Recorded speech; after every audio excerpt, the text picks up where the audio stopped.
When searching for life outside of Earth, Europa is usually at the top of the list, but there is another that's becoming increasingly favourable. Enceladus is one of Saturn's moons, and instead of its ocean being hidden by miles of ice, it actually sprays it into space where probes can sample it and look for evidence of life. Since its discovery over 200 years ago, it wasn't of much interest, but now NASA and the European Space Agency are planning missions to land on it and see if this once faint white dot in the sky harbours life or not. Enceladus was discovered in 1789 by William Herschel, using the largest telescope in the world at the time, a monster that was 40 feet long.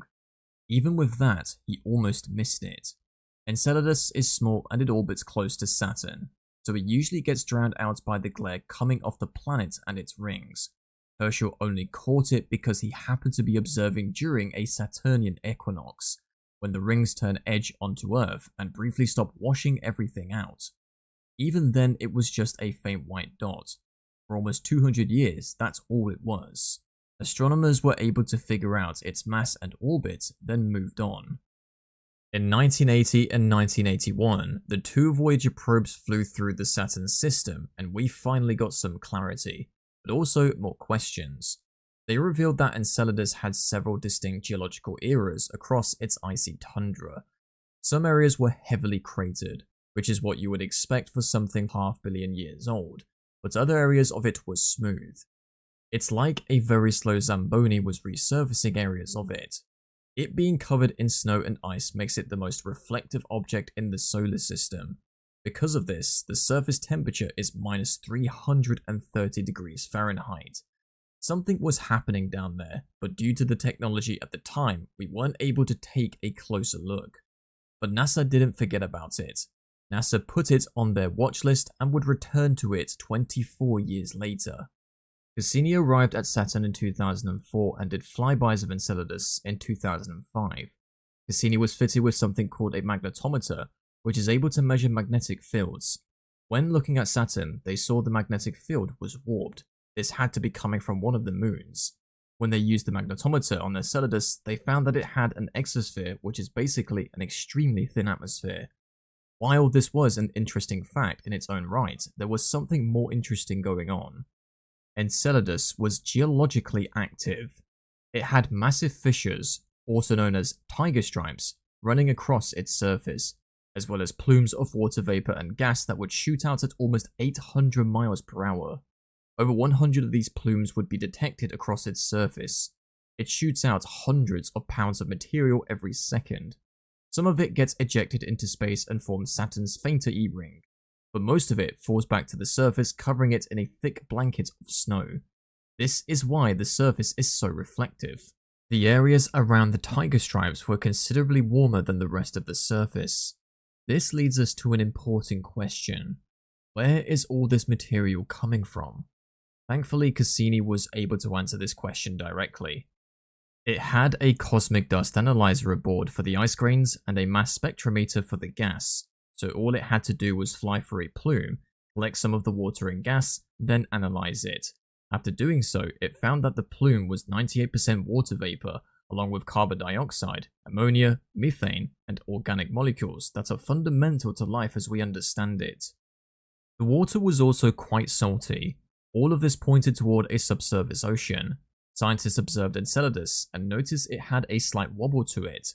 If the ice were frozen all the way through and welded to the rocky core, the weight of that core would drag on the wobble and make it significantly smaller. It wasn't smaller, which means the shell isn't attached to the core at all. It's floating on liquid water, and not just a puddle under the South Pole either, but a global ocean wrapped around the entire moon. But how could there be liquid water here? It's almost 1 billion miles away from Earth. Enceladus and another one of Saturn's moons, Dione, are in an orbital resonance with each other.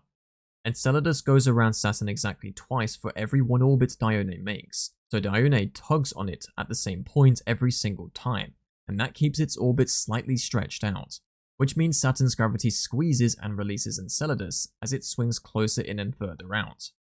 Flex anything hard enough for long enough and it heats up, and that friction is what keeps the water in its liquid state.